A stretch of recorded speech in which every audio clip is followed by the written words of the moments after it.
प्यारे दोस्तों, बहुत बहुत स्वागत है आपका अपने चैनल साहित्य अकेडमी में। तो फ्रेंड्स, हम कुछ यहाँ प्रश्नोत्तरी कर रहे हैं। ये प्रश्नोत्तरी आपके लिए बहुत महत्वपूर्ण है। तो ये कोर्स में हुए थे, तो मैं इसका कुछ रिकॉर्डिंग कर रही हूँ, लेकिन है बहुत अच्छे, बड़ी कॉन्सेप्ट पर आधारित है।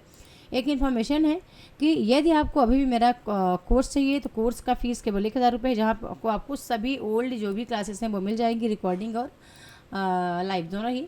साथ में यदि आपको मेरा सॉफ्ट कॉपी चाहिए, ठीक है, क्योंकि मैंने अभी हार्ड कॉपी देना बंद कर दिया है, तो सॉफ्ट कॉपी की प्राइस केवल 800 रुपये है, जिसमें आपको old paper, model paper, mock test है, सभी चीज़ें अवेलेबल है। ये सारी चीज़ें आपको व्हाट्सएप पे उपलब्ध करवा दी जाएंगी, ठीक है। यदि आपको दोनों चाहिए, पेपर 1 पेपर 2 दोनों का ही पेपर का PDF चाहिए, यहाँ पे केवल आपको PDF बुक मिलेगी।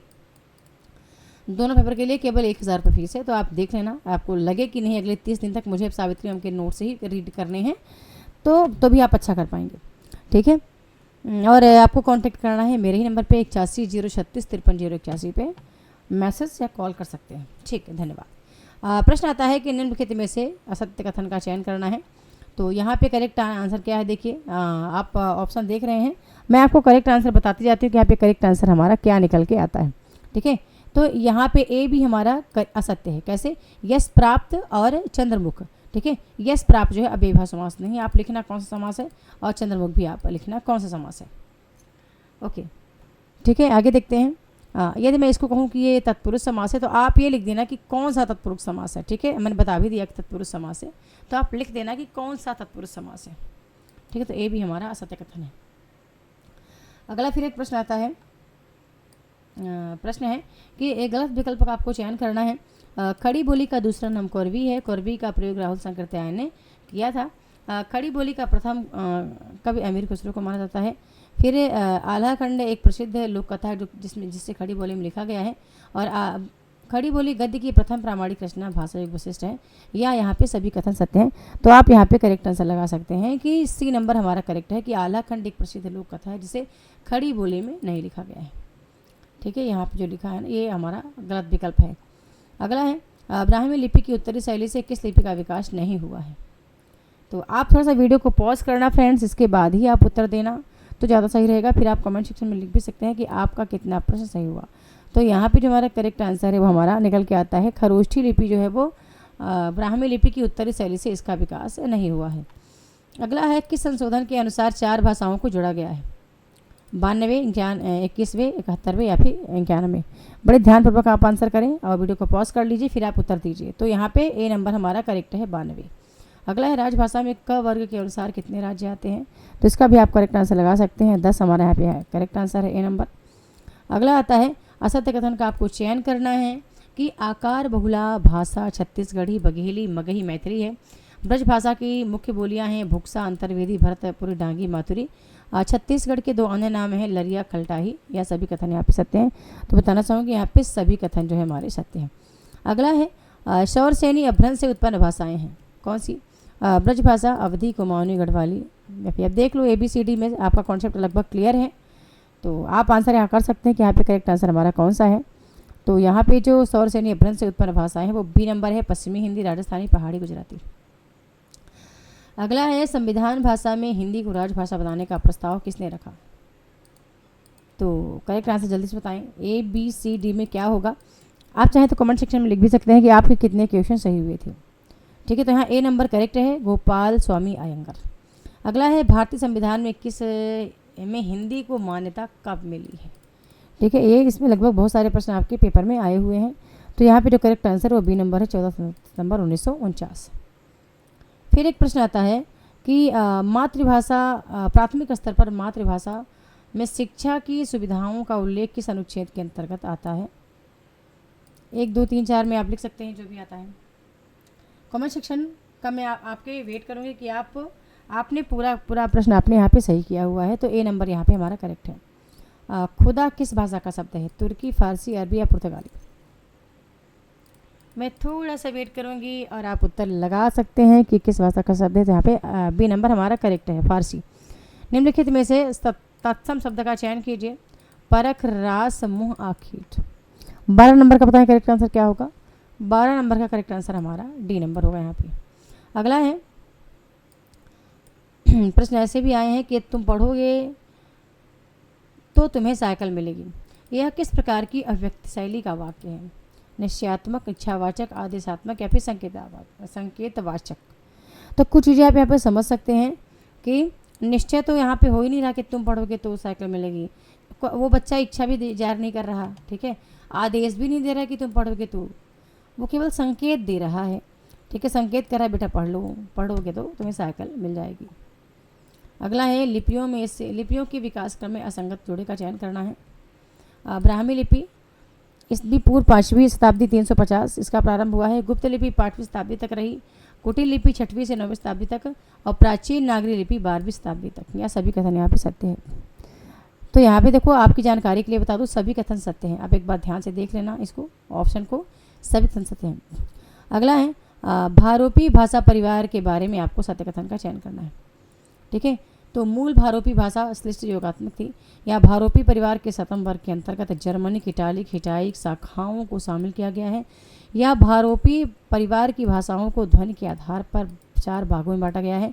या मूल भाषा में 2 वचनों को ही जोड़ा गया है। अब बताएं क्या था यहाँ पे करेक्ट आंसर। तो ए नंबर हमारा करेक्ट है कि मूल भारोपी भाषा श्लिष्ट योगात्मक थी, ठीक है। यहाँ पे ए नंबर हमारा करेक्ट है। एक टेस्ट मेरे पास और है, उसको भी मैं पढ़ना चाहूँगी। काफ़ी अच्छे प्रश्न हैं, सरसरी नज़र से पढ़ना चाहूँगी, तो आप एक बार देख लो। यहाँ से प्रश्न भी बहुत बार आ चुके हैं आपके पेपर में, ठीक है। तो एक दफ़ा आप उसको भी आप देख लो भाई,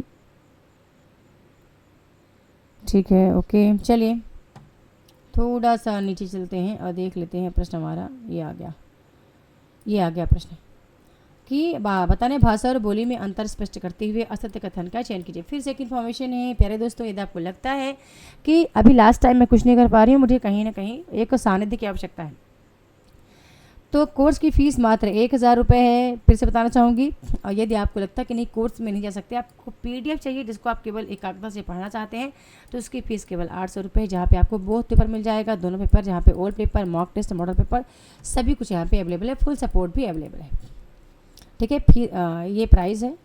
नंबर आप संपर्क कर सकते हैं 8103653081 पे, ठीक है, जो कि आपकी स्क्रीन पे चल रहा होगा। चलिए देख लेते हैं यहाँ पे करेक्ट आंसर क्या है कि भाषा एक बोली के मिश्रण से बनी हुई होती है, परंतु बोली स्वतंत्र होती है। भाषा का क्षेत्र, हमें क्या असत्य कथन का चयन करना है। भाषा का क्षेत्र व्यापक होता है परंतु बोली का सीमित होता है। भाषा को लिखित रूप देने के लिए लिपि की सहायता लेनी पड़ती है परंतु बोली को नहीं। भाषा के द्वारा साहित्य रचना की जा सकती है परंतु बोली के द्वारा नहीं। सभी कथन असत्य हैं या सत्य हैं, बताना है। तो भाषा एक बोली के मिश्रण से बनी हुई होती है, ये बात गलत है। एक ही बोली से नहीं बल्कि कई भाषाओं, कई बोलियों के मिश्रण से भाषा बनती है, ठीक है। यहाँ बोली स्वतंत्र होती है, ठीक है। ये लेकिन ये यहाँ पे असत्य कथन है आपका, ये वाला इतना।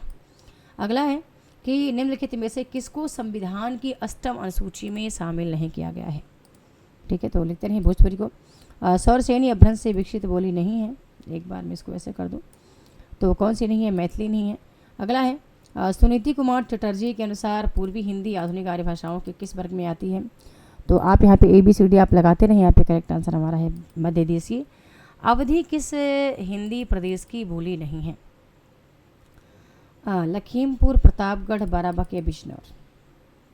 तो आप कमेंट सेक्शन में ज़रूर लिखना कि आपने कितना सही किया है। यहाँ पे D नंबर करेक्ट है, बिजनौर जो है वो अवधि के लिए नहीं है। ये क्रम आपको आता है, ठीक है। पाल, प्राकृत, अपभ्रंश, हिंदी, B नंबर यहाँ पे करेक्ट है। अगला है निम्नलिखित में से कौन सा शब्द अरबी भाषा का नहीं है। तारीख, मुसाफिर, फैसला, बारिश। ये भी आपके पेपर में ऐसे प्रश्न खूब भर भर के आते हैं। तो यहाँ पे बारिश जो है वो करेक्ट आंसर है। बारिश जो है अरबी भाषा का शब्द नहीं है। अगला है निम्नलिखित में से कौन सा शब्द अविकारी है, नहीं है, अविकारी नहीं है। 8 नंबर का बताएं, पेपर में आपका इस तरह भी प्रश्न आ चुका है, तो वह जो है अविकारी नहीं है। अगला आता है फिर से अगला प्रश्न कि भाषाई आधार के अंतर्गत अल्पसंख्यक वर्ग पर विशेष ध्यान किस अनुच्छेद में दिया गया है। 9 को बताएं। तो करेक्ट आंसर हमारा हो जाएगा अनुच्छेद 350। फिर अगला है निम्नलिखित में से कौन सी कृतियाँ अपभ्रंश भाषा में नहीं हैं। पाहुड़ दोहा, संदेश रसक, स्वयंभू छंद या फिर पद्मावत। तो यहाँ पे जो हमारा करेक्ट आंसर है वो पद्मावत जो है वो अपभ्रंश भाषा में नहीं है, ठीक है, वो की अवधि भाषा में है। फिर एक प्रश्न निकल के आता है अर्थ की दृष्टि से भाषा के कितने भेद हैं। पेपर में बहुत बार आपके ऐसे प्रश्न आता है अर्थ की दृष्टि से, प्रयोजन की दृष्टि से, तो करेक्ट आंसर आपने लगा लिया 4 है। फिर है मूल संविधान में कुल कितनी भाषाएं थी? जब मूल संविधान बना था तब कितनी भाषाएं थी? तो इनमें से कोई नहीं, क्योंकि तब 14 भाषाएं थी मूल संविधान जब बना था। इनमें से कौन सी ध्वनि संयुक्त व्यंजन है? तो 13 नंबर का आप बता पाएँ तो बताने का प्रयास करें। करेक्ट आंसर हमारा है क्या जो है वो संयुक्त व्यंजन है। अगला है निम्नलिखित में से कौन सा युग्म अघोष ध्वनि है? ठीक है, तो आप लगाएं ABCD में से आपको क्या समझ में आ रहा है, कौन सा अघोष और सघोष ध्वनि को जरूर पढ़ के रखें। तो यहाँ पे करेक्ट आंसर हमारा हो जाएगा पापा, यानी कि C नंबर हमारा करेक्ट आंसर है। बताना है निम्नलिखित रचनाओं को उनकी भाषा के साथ फिर से आपको असंगत करना है।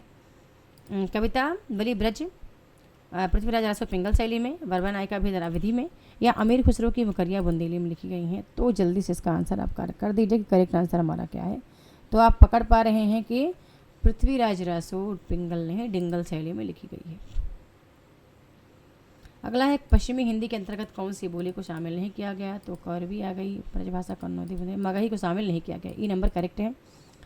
फिर आता है कि भारतीय संविधान की आधिकारिक भाषा के रूप में संविधान द्वारा किसे मान्यता प्राप्त है? तो किसे है? 8वीं अनुसूची में वर्णित भाषाओं में से एक, सभी को, मतलब 8वीं अनुसूची में वर्णित भाषाओं में से। या 17 नंबर का बताएं क्या होगा यहाँ पे? ठीक है, नहीं, सिर्फ हिंदी को, कोई एक थोड़ी ना है, क्योंकि उसमें तो बहुत सारी भाषाएं हैं, 22 भाषाएं हैं। यहाँ पे हिंदी करेक्ट आंसर हो जाएगा। अगला है विकारी शब्दों में शामिल नहीं है। बताइए कौन शामिल नहीं है? संज्ञा, सर्वनाम, विशेषण, प्रत्यय विकारी शब्दों में शामिल नहीं है। तो प्रत्यय जो है विकारी शब्दों में शामिल नहीं है। कीमत किस भाषा का शब्द है? बताना है आपको। और एक प्रश्न और आता है, ये आपसे बन जाएगा कि बैसवाड़ी शब्दों का प्रयोग किस बोली के लिए हुआ है? अवधी के लिए, बघेली के लिए, छत्तीसगढ़ी के लिए, या फिर ब्रजभाषा के लिए? तो आप दोनों प्रश्नों का उत्तर कमेंट सेक्शन में जरूर लिखें कि कीमत किस भाषा का शब्द है। 19 और 20 नंबर का उत्तर आपको लिखना पड़ेगा। ठीक है फ्रेंड्स, तो मिलते हैं नेक्स्ट वीडियो में नए टॉपिक के साथ। अब तक के लिए बहुत बहुत धन्यवाद। अभी बहुत सारे प्रश्न मेरे पास थे, पर मैं समय के अभाव के कारण मैं आपको वो प्रश्न नहीं दिखा पा रही हूँ, और आई होप कि आपको ये पसंद आए होंगे। और मेरे प्रश्न लगभग कॉन्सेप्ट को लेकर रहते हैं। तो ये प्रश्न हमने आज ही लाइव क्लास में कर लिया था, पर मैं आपको भी ये रिकॉर्डिंग नहीं कर पा रही हूँ। ये प्रश्न बहुत ही अच्छे हैं। मैं एक बार आपको प्रश्न का प्रारूप दिखा देती हूँ, आप स्क्रीनशॉट लेके रखना, और आप मन करें तो स्क्रीनशॉट लेकर के इसका उत्तर आप मुझे कमेंट सेक्शन में भेज सकते हैं। आपको लगता है कि मैम जी किसी का प्रश्न आपसे, कुछ ऐसा प्रश्न है जैसे कि ये वाला हो गया या कोई और हो गया, जो आपको डाउट लग रहा है कि नहीं बन रहा है, उसका उत्तर क्या हो सकता है, तो एक बार मैं इस तरह से नज़र से आपको दिखा देती हूँ कि ये प्रश्न हैं जो आपके पेपर के लिए बहुत ज़्यादा महत्वपूर्ण है। ठीक है, वीडियो को लाइक से सब्सक्राइब जरूर करें, बेल आइकन दबा के रखें ताकि मेरी कोई वीडियो मिस ना हो। और मैंने कहा है, एक बार पुनः बताती हूँ, यदि आप इच्छुक हैं तो ज़रूर आप उन PDF को एक बार देखें, उससे आपको बहुत कुछ सीखें, क्योंकि वो कलरफुल PDF है, बहुत अच्छा सीखने को मिलेगा, क्योंकि वहाँ पे कॉन्सेप्ट बहुत अच्छा है, बस आपको समझने की आवश्यकता है। धन्यवाद। वीडियो को लाइक कर लें और सब्सक्राइब भी कर लें चैनल को, और साथ ही वीडियो को शेयर भी करें। मिलती हूँ नेक्स्ट वीडियो में नए टॉपिक के साथ। तब तक के लिए बहुत बहुत धन्यवाद।